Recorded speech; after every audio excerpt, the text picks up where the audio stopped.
ಸಂಸ್ಕೃತದಲ್ಲಿ ಒಂದು ಒಳ್ಳೆ ಮಾತು ಹೇಳಿ, ಅತ್ಯುನ್ನತೆ ಪತನ ಹೇತು. ಚಂದನವನ ಎಷ್ಟು ಕೀರ್ತಿಯನ್ನು ಗಳಿಸ್ತು, ಎಷ್ಟು ಪ್ರಶಸ್ತಿಗಳು, ಎಷ್ಟು ರಾಷ್ಟ್ರ ಪ್ರಶಸ್ತಿಗಳು, ಎಷ್ಟು ಗೌರವ, ಎಂತೆಂಥ ಪ್ರತಿಭಾವಂತರಲ್ಲಿ ಹುಟ್ಟಿ ಬೆಳೆದ. ಅಂದರೆ ಆ ಎತ್ತರಕ್ಕೆ ಏರ್ಬೋದು.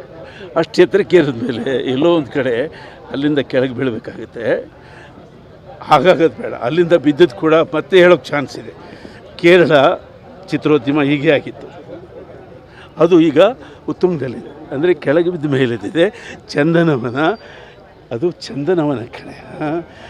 ಒಂದು ಮಳೆಗೆ ಮರ ಒಣಗೋದ್ರೇನಂತೆ, ಇನ್ನೊಂದು ಮಳೆಗೆ ಕಾಡು ಬೆಳೆಯುತ್ತೆ.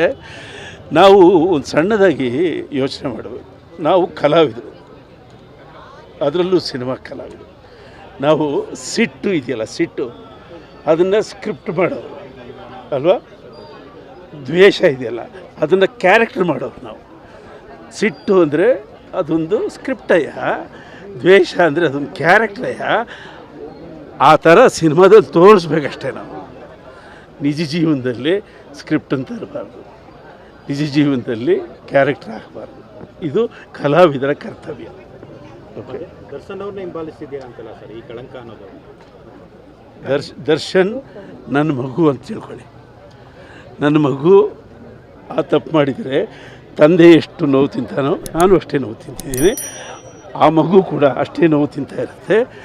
ನಾವು ಆತ ಕೊಟ್ಟಿರುವ ಕೊಡುಗೆ ಇದೆಯಲ್ಲ, ಆ ಕೊಡುಗೆ ಕಡೆ ನೋಡೋಣ. Okay, thank you.